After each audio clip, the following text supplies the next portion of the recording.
আসসালামু আলাইকুম ওয়া রাহমাতুল্লাহি ওয়া বারাকাতুহু। আলহামদুলিল্লাহ, আল্লাহ তাআলার অনেক অনেক শুকরিয়া যে আল্লাহ তাআলা আমাদেরকে আমাদের জনপ্রিয় সিরিজ সবার জন্য কোরআন শিক্ষা সিরিজের অষ্টম দরসটা শুরু করতে যাচ্ছি। আল্লাহ তাআলা সেই তৌফিক আমাদেরকে দিচ্ছেন।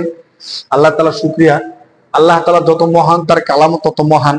তো আল্লাহ তাআলার কালামকে জানা বুঝা এটা সবার জন্য সম্ভব না। আল্লাহ তাআলা যাদেরকে সৌভাগ্যবান করছেন তাদের জন্য সম্ভব। আল্লাহ তাআলা কোরআন শরীফের মধ্যে বলছেন, আফালা ইয়াতাদাব্বারুনাল কুরআন আম আলা কুলুবিন আকফালুহা। তোমরা কি কোরআন নিয়ে গবেষণা করবা না, নাকি তোমাদের হৃদয়ের মধ্যে মোহর মেরে দেওয়া হয়েছে, তালা মেরে দেওয়া হয়েছে? তো আমরা যদি কোরআন শরীফের তর্জমা তাফসীর না জানি, না বুঝি, তাহলে কিভাবে কোরআন নিয়ে গবেষণা করবো ভাই? এটা সম্ভব না। তো আজকে আমরা সবার জন্য কোরআন শিক্ষা সিরিজের অষ্টম যে ক্লাস দরস, ওই দরসটা শুরু করতে যাচ্ছি। ঐতিহাসিক যে সূরা, সূরা ইখলাস, সবার কাছে খুবই গুরুত্বপূর্ণ একটা সূরা, সূরা ইখলাস। সূরা ইখলাস কোরআন শরীফের অন্যান্য সূরাগুলোর তুলনায় ফজিলতের দিক থেকে অনেক বেশি গুরুত্বপূর্ণ। সূরা ইখলাস, যদি আমরা শুধু ইখলাস বলি, একাত্মবাদ তাওহীদ নিয়ে এই সূরার মধ্যে আলোচনা করা হয়েছে। তো সূরা ইখলাসকে কেন কোরআন শরীফের এক তৃতীয়াংশ বলা হয়, আর সূরা ইখলাস কেন নাজিল হলো, এই দুইটা বিষয় যদি আমরা সংক্ষিপ্ত বলি, যে কাফেরদের সামনে যখন রাসূলুল্লাহ আল্লাহ তাআলার দাওয়াত দিলেন, তখন কাফিরদের বড় একটা প্রশ্ন ছিল যে আমরা তো আমাদের দেব দেবী মূর্তি এগুলোকে চিনি জানি, তো আপনি যে আল্লাহর দাওয়াত দিচ্ছেন সে আল্লাহ কে? আল্লাহ খায় কিনা, ঘুমায় কিনা, আল্লাহর সন্তান আছে কিনা, আল্লাহকে কে জন্ম দিছে? তো এই কাফেরদের কথার প্রেক্ষিতে আল্লাহ তাআলা সূরা নাজিল করে, সূরা ইখলাস নাজিল করে আল্লাহর একটা পরিচয় দিলেন যে শোনো, আমি হলাম এমন এক সত্তা যিনি সবকিছু থেকে অমুখাপেক্ষী। আমাকে কেউ জন্ম দেয় নাই, আমিও কাউকে জন্ম দেই না, আমি সবকিছু থেকে অমুখাপেক্ষী, এক নাম্বার। আর দুই নাম্বার বিষয় হলো, সূরা ইখলাস কোরআন শরীফের এক তৃতীয়াংশ। কারণ কি? অর্থাৎ কোরআন শরীফে যা কিছু আলোচনা করা হয়েছে, সাধারণত তিনটে বিষয়কে গুরুত্ব দেওয়া হয়েছে: তাওহীদ, রিসালাত, আখিরাত। তো তাওহীদ, রিসালাত, আখিরাত এই তিনটে বিষয়ের মধ্যে এক নাম্বার হলো তাওহীদ, দেখেন। আর সূরা ইখলাসের মধ্যে তাওহীদের আলোচনা করা হয়েছে পুরো সূরা জুড়ে, যার কারণে কোরআন শরীফের এক তৃতীয়াংশ বলা হয় সূরা ইখলাসকে। এই জন্য হাদিসের মধ্যে আসছে, কোন ব্যক্তি যদি সূরা ইখলাস তেলাওয়াত করে তাহলে সে 10 পারা কোরআনের সওয়াব পায়। অর্থাৎ 3 বার যদি সূরা ইখলাস তেলাওয়াত করে তাহলে পূর্ণ কোরআন খতম করার সওয়াব পায়। সুবহানাল্লাহ। আর সেটা কিভাবে? যদি সে জেনে বুঝে যে এখানে তাওহীদের আলোচনা করা হয়েছে, তাওহীদ মানে কি বুঝা তেলাওয়াত করে, তাহলে গুরুত্বটা আরো অনেক বেশি বেড়ে যায়। এজন্য আমরা আজকে চেষ্টা করব সূরা ইখলাসকে একটু জানার, বুঝার। বিষয়টা কি আমরা জানলাম, এখানে আমরা শাব্দিক বিশ্লেষণটা একটু দেখি। সূরা ইখলাসের প্রথম আয়াতে আল্লাহ শুরু করতে যাচ্ছেন, যেহেতু কাফেররা আল্লাহ রাসূলের কাছে আল্লাহর পরিচয় জানতে চাইতো, এজন্য আল্লাহ তাআলা রাসূল সাল্লাল্লাহু আলাইহি সাল্লামকে বলতেছেন যে হে নবী, তারা আমার পরিচয় সম্পর্কে জানতে চায়, আপনি তাদেরকে আমার পরিচয়টা দিয়ে দেন। কুল অর্থ হলো আপনি বলুন। আমরে হাজারের সিগা, আদেশ করতেছেন আল্লাহ, এটা ফেল। তাহলে কুল মূলত আল কওলু মাসদার থেকে ক্বালা ইয়াকুলু। আল কওলু অর্থ বলা, ক্বালা সে বলেছে, ইয়াকুলু সে বলবে, কুল আপনি বলুন।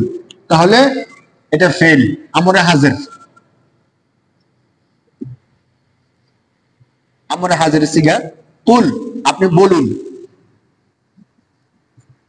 এখানে ছোট্ট একটা কথা বলে রাখি, এখানে যেমন কফ এই শব্দটা আছে, যদি আমরা কুল কফ বলি তাহলে হয় কুল। আরেকটা শব্দ বিশ্লেষণ দিয়ে রাখি, যেমন দেখেন যদি এ কফ না হয়ে এমন হতো কুল, একটু খেয়াল করি আমরা। মানে কোরআন শরীফ যদি কেউ শুদ্ধ না পড়ে তার নামাজ নষ্ট হয়ে যায়। কেন নামাজ নষ্ট হয়ে যায়? উযু আছে, সে ঠিক মতো দাঁড়াইছে, সবকিছু ঠিক আছে, শুধু কোরআন শরীফ আয়াত তেলাওয়াত ভুল হলে তার নামাজ নষ্ট হয়ে যায়। কেন? এই জিনিসটা একটু খেয়াল করেন। দেখেন কুল এর অর্থ হলো বলুন, আর এই কুল দেখেন একই দেখতে এবং উচ্চারণ প্রায় কাছাকাছি। এটা আমরের সিগা, এই কুল ও আমরের সিগা। এটা আল আকলু, আকালা ইয়াকুলু থেকে কুল, আল কওলু ক্বালা ইয়াকুলু থেকে কুল। কেউ যদি কুল শক্ত করে বলে তাহলে হলো বলা, বলুন। আর যদি নরম করে বলে কুল, তাহলে এর অর্থ হয় খাওয়া,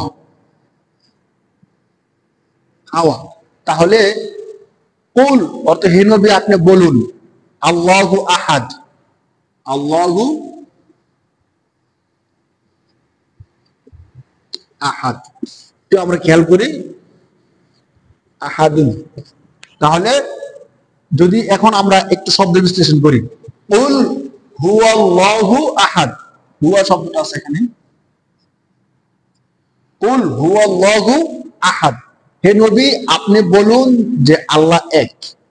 যদি ওফটাকে ওফ বড় করে উচ্চারণ করে, আর যদি বড় না করে ছোট্ট করে উচ্চারণ করে কুল হুয়াল্লাহু আহাদ, তখন অর্থ হয় হে নবী আপনি খান আল্লাহ এক।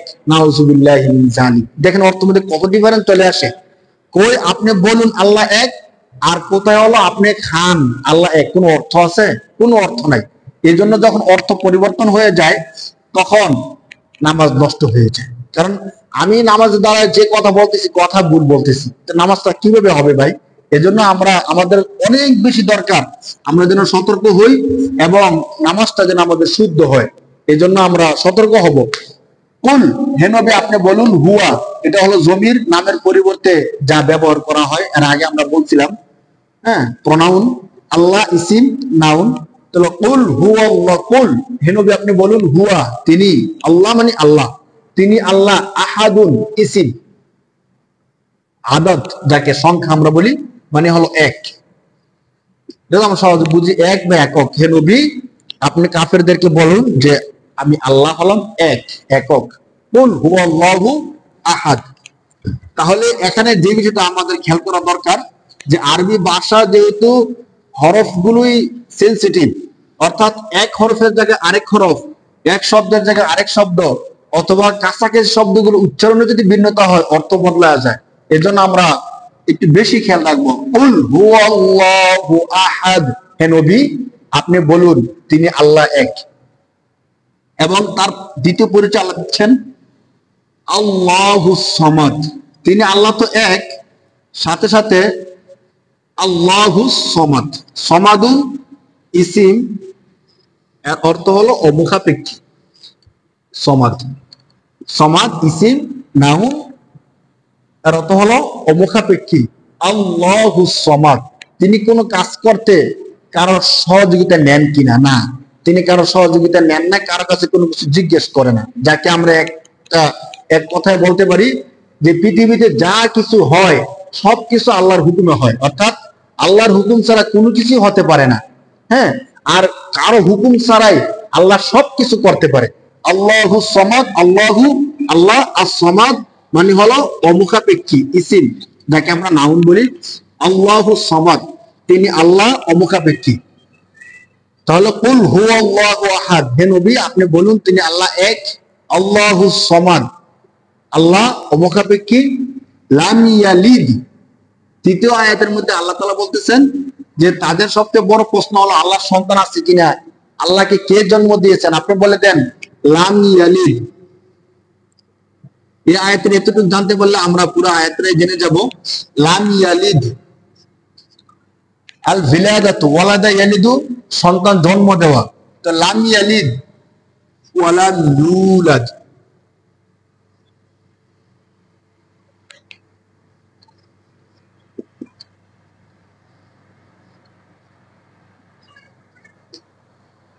ওয়ালাদা ইয়ালিদু লাম ইয়ালিদ, তিনি জন্ম দেননি, ওয়ালাম ইউলাদ জন্ম নেননি। অর্থাৎ সহজ কথা হলো তিনি কাউকে জন্ম দেননি এবং তার থেকেও কেউ জন্ম নেননি। তাহলে ওয়াও হরফে আত, এর আগে আমরা বলছিলাম কনভেকশন, অর্থাৎ পরের আয়াত পরের শব্দকে পূর্বের শব্দের সাথে মিলানোর জন্য। লাম ইয়ালিদ তিনি জন্ম নেননি, ওয়ালাম ইউলাদ তিনি জন্ম দেননি। অর্থাৎ তিনি কাউকে জন্ম দেননি এবং তিনি কারো থেকে জন্ম নেননি। তিনি এমন একজন সত্তা যার যিনি কারো সন্তান না এবং যার থেকে কোন সন্তান জন্মগ্রহণ করেননি। তিনি এক ও একক, এক ও দ্বিতীয়, তার কোনো দ্বিতীয় নাই, সমকক্ষ নাই। পরবর্তীতে আল্লাহ তাআলা বলবেন।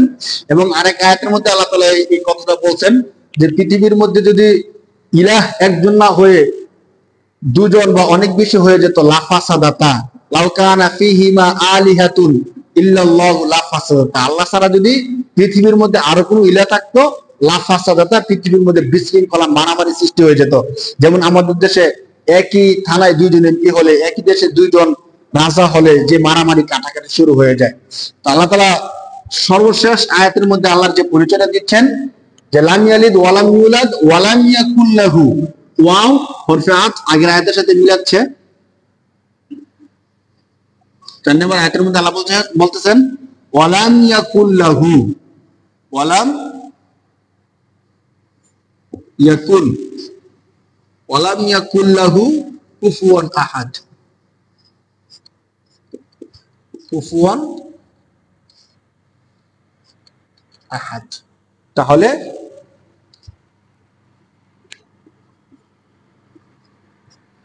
ওয়াও হরফে আতফ এর আগে আমরা বলছিলাম, অর্থাৎ এই আয়াতকে পূর্বের আয়াতের সাথে যুক্ত করার জন্য বলতেছেন যে তার আরেকটা পরিচয় হলো লাম ইয়াকুল, নাই, লাম লুফি নতিবাচক শব্দ, ইয়াকুল কানে কোন, আল কাউন অর্থ হওয়া, তাহলে তার সাথে হয় না, লা জন্য, হু তার, তাহলে লাম ইয়াকুন লাহু তার জন্য হয় না বা তার সাথে হয় না।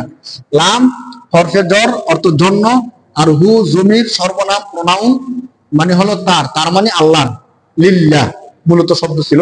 তো আল্লাহ নামের পরিবর্তে হা জমিটা নিয়ে আসছে, লাম ইয়াকুন লাহু আল্লাহর জন্য হয় না, কুফুয়ান ইসিম এর অর্থ হলো সমকক্ষ, সমকক্ষ। আহাদ এর অর্থ হলো কেউ। তো আহাদুন এক অর্থ হলো এক, একজন, একক, আর আহাদ এর আরেকটা অর্থ হলো কেউ। তাহলে ওয়ালাম ইয়াকুল লাহু তার জন্য হয় না বা তার নাই, কুফুয়ান সমকক্ষ, আহাদুন মানে কেউ। হ্যাঁ, আমরা সব ক্ষেত্রে কিন্তু আহাদুন মানে এক না বুঝি, তার জন্য সমকক্ষ হয় না এক, বা একজন তার সমকক্ষ হয় না, বিষয়টা এমন না। আহাদুন এর অর্থ হলো কেউ। হ্যাঁ, তাহলে আল্লাহ এমন এক মহান সত্তা যে সত্তার কেউ সমকক্ষ হয় না, অথবা যে সত্তার কেউ সমকক্ষ, যে সত্তার সমকক্ষ নাই, যে এমন এক সত্তা যে সত্তার কোন সমকক্ষ নাই। কুফুয়ান অর্থ সমকক্ষ, আল্লাহ তাআলার কাছাকাছি। আল্লাহ তাআলা অনেক আয়াতের মধ্যে এভাবে স্পষ্ট করে বলছেন যে না, আমি আল্লাহ কোনো কিছু সৃষ্টি করার জন্য কাউকে আমি জিজ্ঞেস করি না, আমি আল্লাহ এককভাবে সবকিছু করি। এই সূরাটার শুরু থেকে শেষ পর্যন্ত আমরা যা দেখলাম পুরোটাই আল্লাহর পরিচয়। আমরা দেখি একবার, কুল হুয়াল্লাহু আহাদ, হে নবী আপনি বলুন তিনি আল্লাহ এক। আল্লাহুস সামাদ, আল্লাহ অমুখাপেক্ষী, কারো মুখাপেক্ষী তিনি নন। লাম ইয়ালিদ ওয়া লাম ইউলাদ, তিনি জন্ম দেননি এবং কারো থেকে তিনি জন্ম নেননি, অর্থাৎ তার কোনো সন্তান নাই, তিনিও কারো সন্তান নন।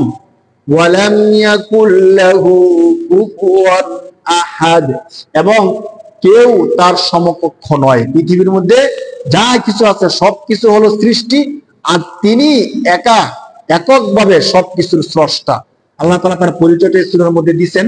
আমরা যখন এই সূরাটা তেলাওয়াত করব, আমাদের অনেকেরই সূরাটা মুখস্থ আছে, আমরা অনেক সময় এই সূরাটা তেলাওয়াত করি, যেন এই আয়াতের মর্মের দিকে লক্ষ্য রেখে আমরা এই সূরাটা তেলাওয়াত করি। তাহলে আমাদের হৃদয়ে যত কিছুর শিরকি আছে, সমকক্ষতা আছে, এর সব কিছুর চলে গিয়ে যে একমাত্র ইখলাস তাওহীদ আমাদের মধ্যে প্রবেশ করে, তাহলে আমরা যেন 1/3 পেয়ে গেলাম। তাওহীদ, রিসালাত, আখিরাত, রিসালাত এবং আখিরাত এর মূল মর্ম কিন্তু তাওহীদ। যার তাওহীদ ঠিক নাই, তার রিসালাত এবং আখিরাত কোনো কিছুই ঠিক নেই। তাওহীদ আমাদেরকে সর্বপ্রথম ঠিক করতে হবে। আমাদেরকে এই কথা সাক্ষী দিতে হবে, লা ইলাহা ইল্লাল্লাহ, আল্লাহ ছাড়া এই পৃথিবীতে না কোথাও কোনো ইলাহ নাই। একমাত্র আল্লাহই হলেন এমন একজন সত্তা যিনি এককভাবে স্রষ্টা, আর যা কিছু আমরা দেখি অথবা না দেখি সবকিছু হলো আল্লাহ তাআলার সৃষ্টি। এই সূরাটা যে যত বেশি তেলাওয়াত করবে, আল্লাহ তাআলা তাকে তত বেশি ফজিলত দিবেন। সর্বশেষ হাদিসের মধ্যে আসছে, আল্লাহ তাআলা, আল্লাহ রাসূল সাল্লাল্লাহু আলাইহি সাল্লাম একটা বাহিনী প্রেরণ করেন। ওই বাহিনীর মধ্যে একজন সেনাপতি ছিল যে নাকি যত সূরা তেলাওয়াত করতেন সাথে সূরা ইখলাস তেলাওয়াত করত। তো সাথীরা যখন রাসূলের কাছে অভিযোগ করে, তখন তিনি বলেন যে আল্লাহ রাসূল, আমি এই সূরাটাকে ভালোবাসি, এই জন্য এই সূরাটা তেলাওয়াত করি।